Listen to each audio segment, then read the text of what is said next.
Shalom, Assalamualaikum warahmatullahi wabarakatuh. Perkenalkan, nama saya Fidelis Sumburiada dengan NIM 5230121. Di sini saya akan menjelaskan materi arsitektur dan organisasi komputer tentang eksekusi data dan struktur interkoneksi. Berikutnya, komponen komputer. Secara virtual, semua desain komputer kontemporer adalah berdasarkan pada konsep John von Neumann. Desain itu memiliki 3 konsep kunci. Yang pertama, data dan instruksi. Data dan instruksi-instruksi disimpan dalam sebuah single read memory. Yang kedua, isi dari memori ini dapat diberikan alamat dengan lokasi. Yang terakhir, eksekusi terjadi secara sekuensi dari suatu instruksi ke instruksi berikutnya. Oke, lanjut. Komputer komponen top level view. Siklus eksekusi sederhana. Instruksi selanjutnya yang akan dieksekusi alamatnya didapat dari PC, di-feed-kan dari memori dan disimpan ke dalam IR. Yang kedua, instruksi diskode. Yang ketiga, operate di-feed-kan dari memori dan disimpan dalam register CPU. Yang keempat, instruksi deauxi. Dan yang kelima, yang terakhir, hasilnya dikirim dari CPU register ke memori. Oke, lanjut. Siklus instruksi. Fungsi dasar kinerja sebuah komputer adalah mengeksekusi sebuah program yang terdiri dari sekumpulan instruksi yang disimpan dalam memori. Yang kedua, pengelolaan instruksi terdiri dari yang pertama, feed key, execute key. Oke, lanjut. Siklus instruksi. Feed key.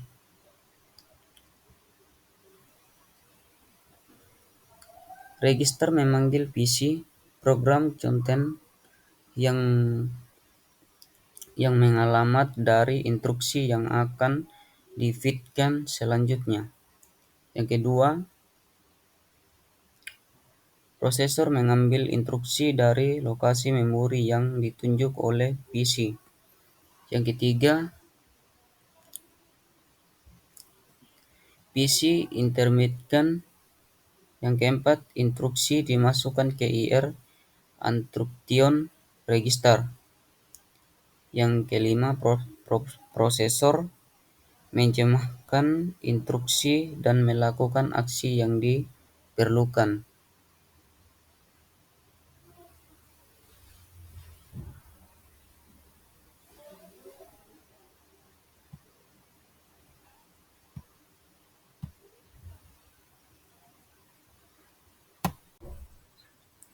Oke, next, lanjut. Siklus instruksi. Execute skill. Prosesor memori. Data kemungkinan dikirim dari prosesor ke memori atau dari memori ke prosesor. Yang kedua, prosesor I/O. Data kemungkinan dikirim dari perihal drive pengiriman antara prosesor dan I/O modul. Yang ketiga, data processing. Prosesor kemungkinan melakukan beberapa aritmetik atau operasi digital terhadap data. Contoh instruksi. Contohnya, prosesor kemungkinan mendapatkan instruksi dari lokasi 149, di mana lokasi instruksi berikutnya dilokasikan 182. Prosesor akan mengingatkan hal dengan cara mengatur visi ke 182 pada feed key berikutnya. Pada siklus feed selanjutnya, instruksi akan di-feedkan dari lokasi 182 daripada 150. Dan yang terakhir, eksekusi instruksi. Instruksi kemungkinan melibatkan kombinasi dari keempat aksi di atas. Example ADD Lotion 940 dan 941. Visi berisi 300, alamat instruksi pertama, nilai 1940 dalam hexadecimal ini dimasukkan ke IR, lalu setelah itu visi diinkrementkan jadi 301, 4 bit pertama dalam IR, mengindikasikan bahwa AC perlu diisi 12 bit, sisanya mengandalkan alamat 940 yang berisi data yang akan dimasukkan ke AC. Instruksi berikutnya 5941 dari alamat 301 dan PC dan intrometkan isi AC yang sebelumnya akan dijumlahkan dengan isi dari lokasi 941 dan hasilnya disimpan di AC. Instruksi selanjutnya 2941 yang di-feedkan dari lokasi 302 dan PC. Instruction mekanisme atau modul I/O memori yang mungkin menginterupsi proses pengelolaan normal dari prosesor. Interupsi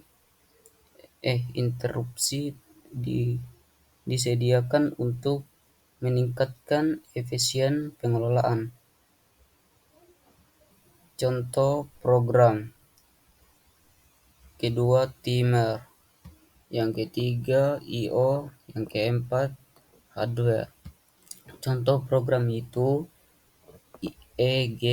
Flow, Division by Cell, Grand by Internet Processor Timer used in prevent multi-transaction from I/O control E.G memory print error. Berikutnya, user program melakukan serangkaian panggilan read kode segmen 1, 2, dan 3 merupakan langkah instruksi yang tidak melibatkan I/O. I/O program terdiri dari 3 bagian.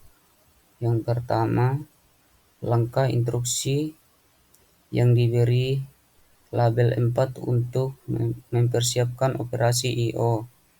Ini mungkin mencakup copy data untuk menjadikan output ke dalam special buffer dan mempersiapkan firmware untuk sebuah drive command. Yang kedua, actual I/O command tanpa penggunaan interupsi. Sekali perintah diberikan, program harus menunggu I/O drive untuk melakukan fungsi register. Program mungkin akan menunggu dengan melakukan operasi tes sederhana secara berulang untuk menentukan apakah operasi I/O telah selesai. Yang ketiga, langkah instruksi yang diberi label 5 adalah indikasi operasi. Label selesai ini mungkin mencakup flying yang mengindikasikan berhasil atau gagalnya sebuah operasi. Interupsi dan siklus instruksi. Dengan adanya interupsi, maka prosesor dapat mengeksekusi instruksi, lalu sementara operasi I/O sedang dalam proses. User program mencapai poin untuk membuat sistem memanggil read call. I/O program yang dipanggil pada kasus hanya berisi persiapan kode dan aktul I/O komen. Yang keempat, setelah beberapa instruksi dieksekusi, kontrol kembali ke user program sementara external drive sibuk menerima data dari memori dan mencetak itu. Yang lima, I/O modul untuk external drive akan mengirimkan sinyal output regut ke prosesor ketika external drive siap untuk dinyalakan, siap menerima lebih banyak data dari prosesor. 6. Prosesor akan merespon dengan menginstruksikan dari program saat ini dan melompatkan ke program untuk melayani I/O drive input harddisk. Setelah itu proses akan melanjutkan eksekusi lain setelah eksekusi drive dilayani. Interupsi. Dari sudut pandang user program, interupsi adalah sebuah penghentian eksekusi normal sekuensi. Setelah interupsi selesai disesuaikan, maka eksekusi normal sekuensi akan dilanjutkan. User program tidak memiliki spesial kode untuk mengakomodasikan interupsi, tetap prosesor dan sistem operasi yang bertanggung jawab untuk user program dan melanjutkannya. Prosesor mengecek apakah ada interupsi yang diindikasikan oleh sinyal interupsi. Oke, lanjut. Jika tidak ada interupsi, maka flight instruksi selanjutnya. Jika interupsi pending, speed eksekusi program saat ini. Yang kedua, simpan konteks. Yang ketiga, set PC ke start and address dari interrupt address. 4. Interupsi diproses. Yang kelima, kembalikan konteks dan lanjutkan program yang diinterupsi. Struktur interkoneksi harus mendukung tipe-tipe transfer. Yang pertama, memori top prosesor. Prosesor membaca instruksi atau sebuah unit data dari memori.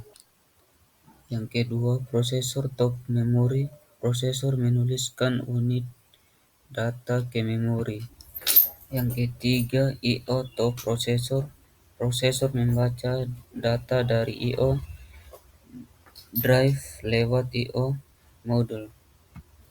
Yang keempat, top prosesor.